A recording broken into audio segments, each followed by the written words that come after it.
साथियों नमस्कार। Mugaliya classes YouTube channel पर आप सभी का हार्दिक स्वागत है। हम भारत के इतिहास में एक आधुनिक भारत पढ़ रहे हैं और उसमें भी एक महत्वपूर्ण टॉपिक वो पढ़ रहे हैं राष्ट्रीय आंदोलन। राष्ट्रीय आंदोलन में हमने पिछली क्लास में देखा था कि सविनय अवज्ञा आंदोलन महात्मा गांधी ने प्रारंभ किया था। सविनय अवज्ञा आंदोलन को अनुमति कांग्रेस के लाहौर अधिवेशन में प्रदान कर दी थी जवाहरलाल नेहरू ने। ये जो अधिवेशन है इसके अंदर पूर्ण स्वराज्य की मांग की गई और कांग्रेस की वर्किंग कमेटी ने गांधी के इस आंदोलन को चलाने की अनुमति दे दी। विनम्रता पूर्वक अंग्रेजों के जो कानून थे, अत्याचारी कानून, उनकी अवहेलना करना इसका प्रमुख उद्देश्य था। महात्मा गांधी ने दांडी यात्रा की, डेविड थोरो से विचार ग्रहण किया, रेजनी होल्डर्स के माध्यम से इरविन को शर्तें भेजी और नहीं मानने पर गांधी ने कहा मैंने घुटने टेक कर रोटी मांगी थी, बदले में मुझे पत्थर मिले। इसके बाद में सविनय अवज्ञा आंदोलन के दौरान गोलमेज सम्मेलन चल रहा था और उसी के कारण गांधी इरविन समझौते हुआ था। हम अपनी इस क्लास के अंदर गोलमेज सम्मेलनों की चर्चा करेंगे। गोलमेज सम्मेलन,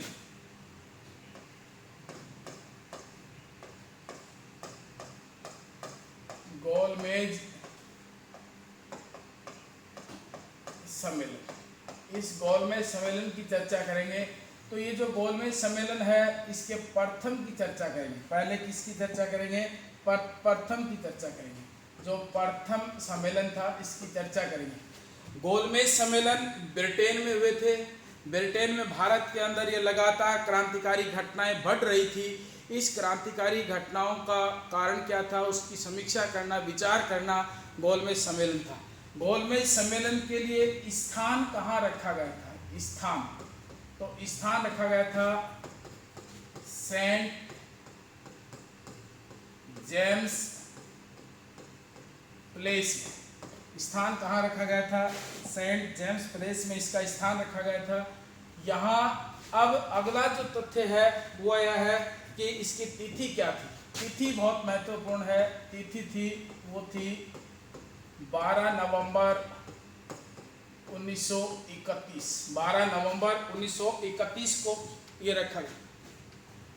12 सितंबर,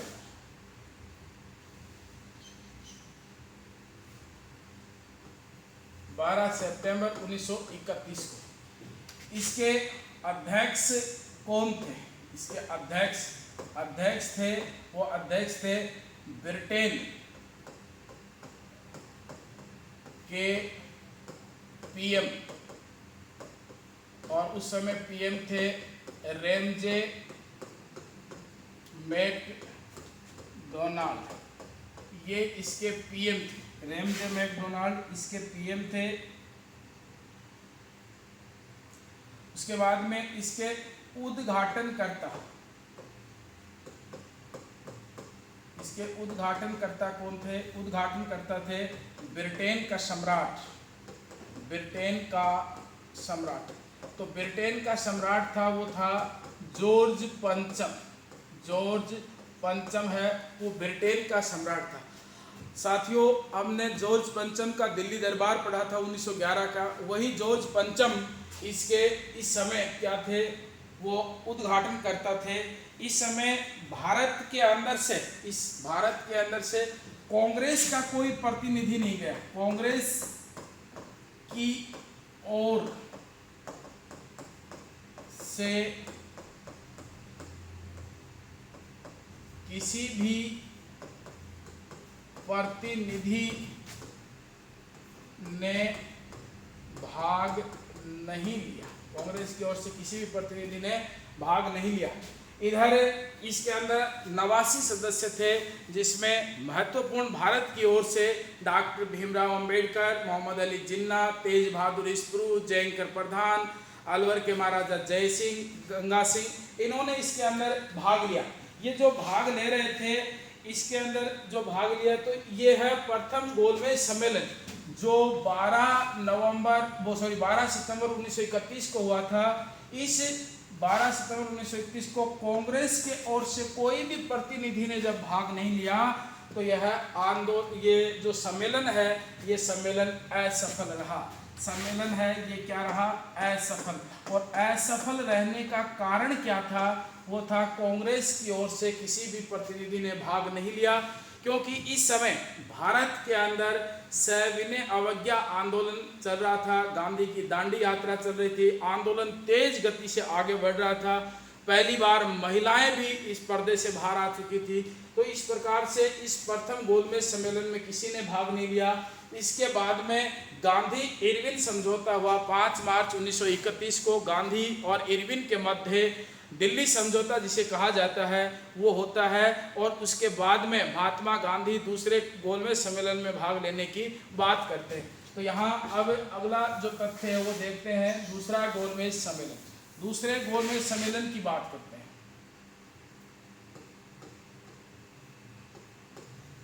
द्वितीय गोलमेज सम्मेलन, ये इसकी तिथि क्या थी सर? इसकी तिथि थी वो थी 12 नवंबर 1931 को। 12 नवंबर 1931 को, 12 नवंबर 1931 को ये तिथि थी इसकी, 31 को। यहाँ वही स्थान वही रखा गया था। स्थान कौन सा रखा गया था? सेंट जेम्स प्लेस, यही स्थान रखा गया था। इसके उद्घाटनकर्ता भी वही थे, और उद्घाटनकर्ता थे वो थे जॉर्ज पंचम, ब्रिटेन का सम्राट जॉर्ज पंचम था। इसके अध्यक्ष किसको बनाया गया था? अध्यक्ष था उसका नाम था रेमजे मैकडोनाल्ड। ये इसके अध्यक्ष थे, मैकडोनाल्ड ये इसके अध्यक्ष थे। दूसरे गोलमेज सम्मेलन में जयंकर प्रधान, तेज बहादुर स्प्रू, डॉक्टर भीमराव अंबेडकर, जिन्ना, इन्होंने सबने भाग लिया था। अलवर के महाराजा जय सिंह और गंगा सिंह, इन्होंने भाग लिया था। लेकिन इसमें कांग्रेस की ओर से, इसके अंदर कांग्रेस की ओर से भाग किसने लिया? कांग्रेस की ओर से भाग लेने वाला कांग्रेस की ओर से भाग लेने वाला कौन था? वो था महात्मा गांधी। महात्मा गांधी इसमें भाग लेते हैं। महात्मा गांधी इसके अंदर क्या लेते हैं? भाग लेते हैं। कांग्रेस की ओर से किसने भाग लिया था? महात्मा गांधी ने भाग लिया था। कांग्रेस की ओर से किसने भाग लिया था? महात्मा गांधी ने भाग लिया था। अब महात्मा गांधी यहाँ भाग लेते हैं, गांधी जी यहाँ पर भाग लेते हैं। गांधी जी जब भाग लेते हैं तो गांधी जी के साथ विशेष कार्यकारिणी सदस्य के रूप में यहाँ मदन मोहन मालवीय और सरोजनी नायडू, मदन मोहन मालवीय गांधी जी के पक्षधर थे। इन्होंने भाग लिया क्योंकि जलियांवाला बाग हत्याकांड में जो तहकीकात कमेटी बनाई गई थी उसके अध्यक्ष में मदन मोहन मालवीय को रखा था गांधी जी ने, और महिलाओं की तरफ से इसमें सरोजनी नायडू। लेकिन ये दोनों ही गांधी की विशेष कार्यकारिणी सदस्य के रूप में इन्होंने भाग लिया था। गांधी जी का निजी सचिव देसाई भी इसमें साथ था। गांधी जी इस समय यहाँ से राजपुताना जहाज से भाग लेने के लिए गए थे। गांधी जी राजपुताना जहाज है उससे गए थे। ब्रिटेन पहुंचते हैं तो साथियों वहाँ स्थिति क्या थी? वहाँ इस प्रकार से बैठने की व्यवस्था थी। यहाँ सम्राट को बैठना था, यहाँ प्राइम मिनिस्टर बैठना था, और यहाँ अपना भारत जो सचिव था। लेकिन गांधी जी यहाँ पहुँचते हैं और यहाँ बैठते हैं। सम्राट से इनकी वार्ता होती है। लेकिन उसी समय डॉक्टर भीमराव अंबेडकर ने कहा कि जिस प्रकार से मुसलमानों को पृथक निर्वाचन की अनुमति है उसी प्रकार से दलित वर्ग को भी चुनाव लड़ने की अनुमति दी जाए। महात्मा गांधी ने इस बात को अस्वीकार कर दिया और सांप्रदायिकता के विषय को लेकर सांप्रदायिकता के विषय पर मतभेद होने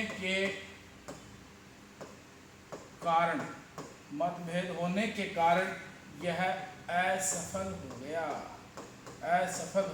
सांप्रदायिकता के विषय पर मतभेद होने के कारण ये क्या हो गया था? असफल हो गया। दूसरा गोलमेज सम्मेलन। दूसरे गोलमेज सम्मेलन में भारत की ओर से किसने भाग लिया था? तो भारत की ओर से किसने भाग लिया था? कई व्यक्तियों ने भाग लिया था। कांग्रेस की ओर से गांधी जी गए थे। कांग्रेस की ओर से तो कौन गया था? कांग्रेस का प्रतिनिधि बनकर कांग्रेस की ओर से तो कौन गए थे? गांधी जी। लेकिन विशेष सदस्य के रूप में मदन मोहन मालवीय और सरोजिनी नायडू भी गांधी जी के साथ थे। इस समय गांधी जी जब गए थे तो राजपुताना जहाज से गए थे, लेकिन वहाँ डॉक्टर भीमराव अंबेडकर के कारण सांप्रदायिक विषयों पर मतभेद हो गया और उसके कारण ये गोलमेज सम्मेलन है ये असफल हो गया था। अब ये जो असफल होने के बाद गांधी जी यहाँ जो बैठे थे, गांधी जी यहाँ से उठकर जब गांधी जी वापस आते हैं और गांधी जी वापस चलते हैं तो यहाँ एक व्यक्ति था, अंग्रेज था, वो था फ्रैंक मॉरिस।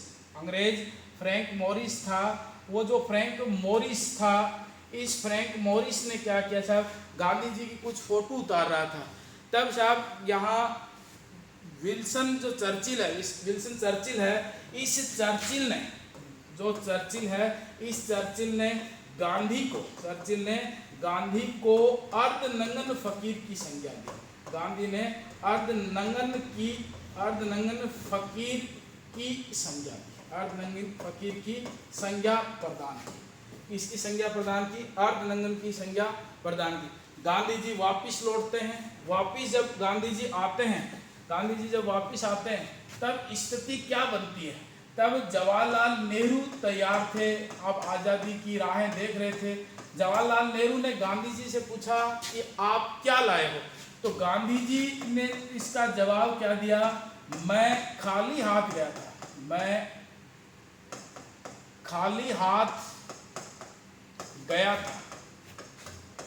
और खाली हाथ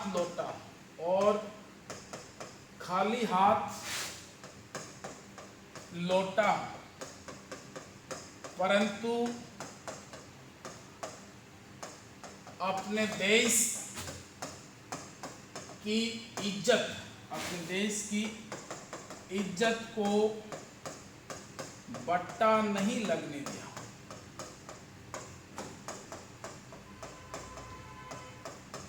यानी कि सांप्रदायिकता के विषय को लेकर जो मतभेद हुआ था तो गांधी ने कहा मैं खाली हाथ गया था, खाली हाथ लौटा हूं, परंतु अपने देश की इज्जत को बट्टा नहीं लगने दिया।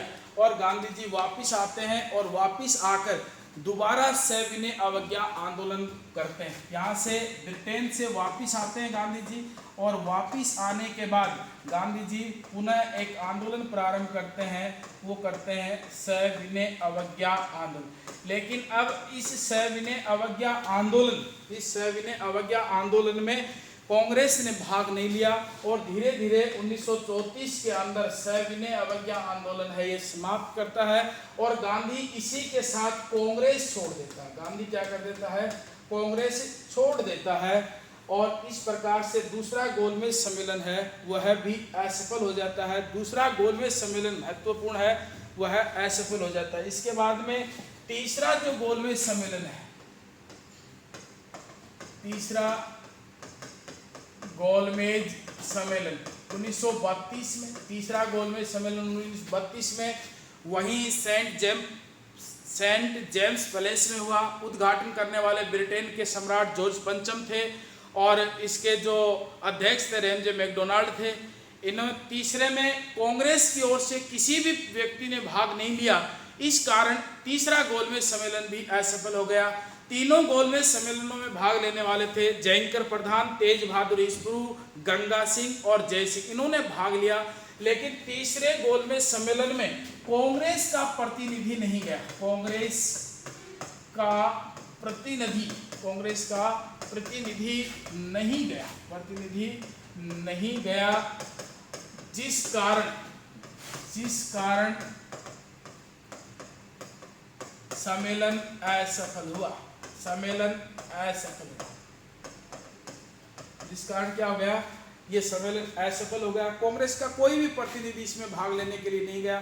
तीनों गोलमेज सम्मेलन जब असफल हो गए और गांधी जी यहाँ आए, 1932 की बात करते हैं। 1932 के अंदर एक अधिवेशन चल रहा था, कराची अधिवेशन, कराची अधिवेशन।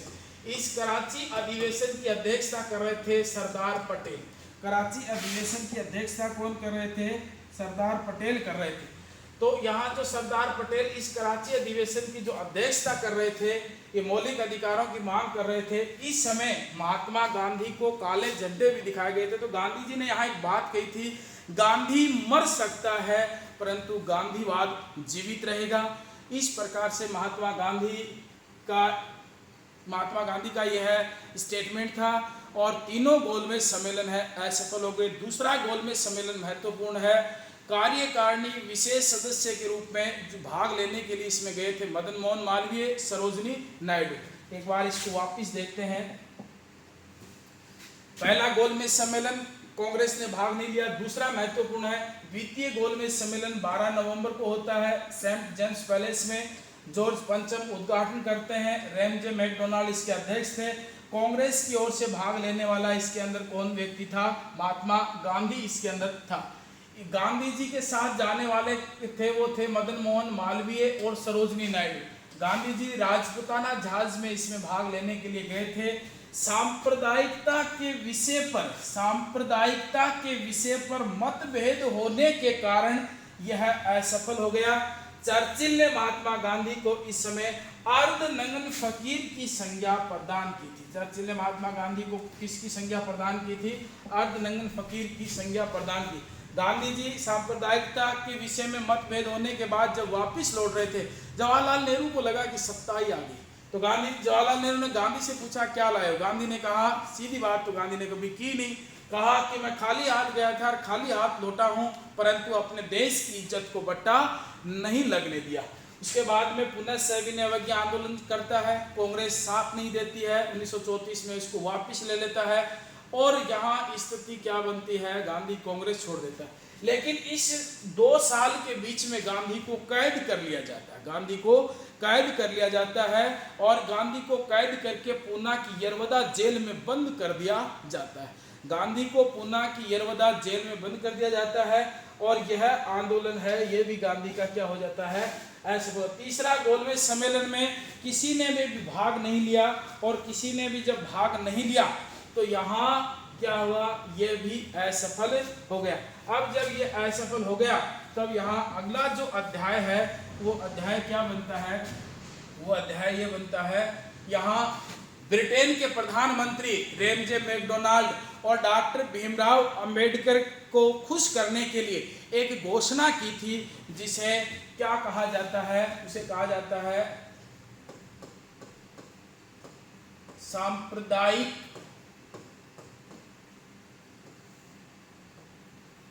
घोषणा। सांप्रदायिक घोषणा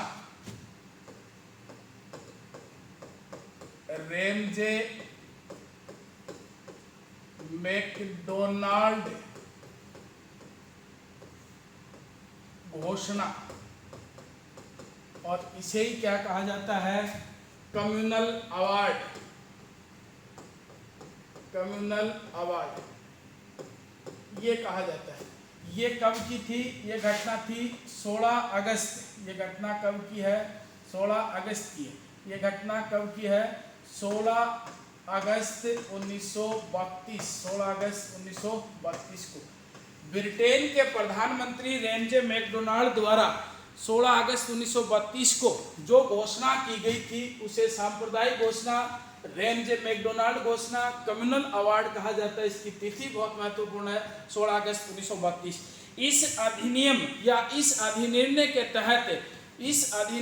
तहत ब्रिटेन के प्रधानमंत्री रैमजे मैकडोनाल्ड ने क्या कहा, मुसलमान, इन्होंने किन किन का नाम दिया, एक नाम दिया मुसलमान, यूरोपियन यूरोपियन, मुसलमान, यूरोपियन और सिख, मुसलमान, यूरोपियन और सिख वर्ग के साथ साथ दलित वर्ग को, के साथ साथ दलित वर्ग को, क्या कहा, के साथ साथ दलित वर्ग को, दलित वर्ग को, दलित वर्ग को पृथक निर्वाचन, पृथक निर्वाचन प्रदान किया जाता है, प्रदान किया जाता है, प्रदान किया गया। अब ये घोषणा किसने कर दी? 16 अगस्त 1932 को सांप्रदायिक घोषणा रेमजे मैकडोनाल्ड ने, ब्रिटेन का प्राइम मिनिस्टर है रेमजे मैकडोनाल्ड। ये कौन है? ये ब्रिटेन के प्राइम मिनिस्टर। इन्होंने क्या घोषणा की कि मुसलमानों, यूरोपियों, सिखों के साथ साथ दलित वर्ग को, और किसको, कौन से वर्ग को? दलित वर्ग को पृथक निर्वाचन की सुविधा प्रदान की जाती है। यानी कि अब इस रेमजे मैकडोनाल्ड ने हिंदुओं को हिंदुओं से अलग करने की नीति अपनाई। जब ये घोषणा की गई, इस समय गांधी जी, महात्मा गांधी है, वो यरवदा जेल, यरवदा जेल पूना में, यरवदा जेल में अपनी छुट्टियां बिता रहे, जेल में थे। यरवदा जेल में गांधी जी को बंद कर रखा था। तो गांधी जी ने यहाँ क्या कहा कि गांधी जी का यहाँ से स्टेटमेंट भी आया था। कथन क्या आया कि ये जो सांप्रदायिक घोषणा है या रेमजे मैकडोनाल्ड घोषणा है, रेमजे मैकडोनाल्ड घोषणा है, घोषणा से हिंदुओं में स्थायी फूट पड़ जाएगी, स्थायी फूट पड़ जाएगी, स्थायी फूट पड़ जाएगी। किसकी फूट पड़ जाएगी? हिंदुओं में स्थायी फूट पड़ जाएगी। अब गांधी जी ने इसके विरोध में और पूना की यरवदा जेल में 20 सितंबर को गांधी जी ने आमरण अनशन शुरू कर दिया। गांधी जी ने यहाँ इस यरवदा जेल से क्या कर दिया? 20 सितंबर 1932 की बात है, और यहाँ क्या कर दिया? गांधी जी ने आमरण अनशन शुरू कर दिया, आमरण अनशन शुरू कर दिया, आमरण अनशन प्रारंभ कर दिया, आमरण अनशन प्रारंभ कर दिया। तब गांधी जी से मिलने के लिए, और इस जेल के अंदर है वो डॉक्टर भीमराव अंबेडकर से मिलना चाहते थे। तो यहाँ मदन मोहन मालवीय, गांधी जी जब आमरण अनशन शुरू कर रहे थे तो यहाँ मदन मोहन मालवीय और डॉक्टर राजेंद्र प्रसाद दोनों गए थे, और उन्हीं की मध्यस्थता में महात्मा गांधी और डॉक्टर भीमराव अंबेडकर के मध्य एक समझौता हुआ था। उसे इतिहास में पूना पैक्ट कहा जाता है। लेकिन इस सांप्रदायिक घोषणा, रेमजे मैकडोनाल्ड घोषणा, कम्युनल अवार्ड, इसका एक प्रश्न है, वो देखते हैं। प्रश्न बहुत महत्वपूर्ण है, इसको देखते हैं। पहला प्रश्न तो यह है कि सांप्रदायिक घोषणा, रेमजे मैकडोनाल्ड घोषणा, कम्युनल अवार्ड किस तिथि का है? तो किस तिथि का है? 16 अगस्त 1932 का। अब यहाँ दूसरा महत्वपूर्ण जो पहलू तथ्य है, वो तथ्य क्या है? ये तथ्य है कि इसमें क्या हुआ, इस सांप्रदायिक घोषणा में क्या किया गया? इसमें दलित वर्ग, इसके अंदर दलित वर्ग को पृथक निर्वाचन की सुविधा प्रदान की। पृथक निर्वाचन की सुविधा क्या कर दी गई? इन्हें प्रदान कर दी गई, पृथक निर्वाचन की सुविधा दे दी गई। गांधी जी यरवदा जेल में थे, तो अब यहाँ दूसरा प्रश्न ये हो गया, पहला तो किस तिथि को है, दूसरा इसमें प्रमुख घोषणा क्या थी? दलित वर्ग को मुसलमान, यूरोपियन, सिख के साथ साथ इनको पृथक निर्वाचन की सुविधा प्रदान कर दी। लेकिन यहाँ एक प्रश्न जो आता है परीक्षा में, महत्वपूर्ण जो प्रश्न है, उस प्रश्न की जब चर्चा करते हैं तो वो है क्या है? हरिजनों को। प्रश्न क्या है? हरिजनों को हिंदुओं से पृथक करने का प्रावधान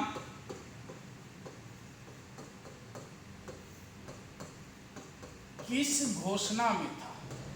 किस घोषणा में था? ये महत्वपूर्ण प्रश्न है। हरिजनों को हिंदुओं से पृथक करने का जो उद्देश्य था रेंज मैकडोनाल्ड का, पृथक करने का प्रावधान किस घोषणा में था? तो वो किस घोषणा में था? इसका आंसर क्या हो जाएगा? वो था सांप्रदायिक घोषणा में। सांप्रदायिक घोषणा में था, सांप्रदायिक घोषणा में था, या रेंज मैकडोनाल्ड बोल दो, कम्युनल अवार्ड बोल दो, इस घोषणा में था। इसके बाद में जो नेक्स्ट अपना जो तथ्य आता है, वो नेक्स्ट तथ्य क्या आता है? वो आता है पूना पैक्ट। पूना पैक्ट 25 सितंबर 1932 का, 25 सितंबर 1932 का। इसके बारे में हम अपने नेक्स्ट वीडियो में चर्चा करेंगे। तब तक सभी जो साथी इस वीडियो को देख रहे हैं उनको नमस्कार।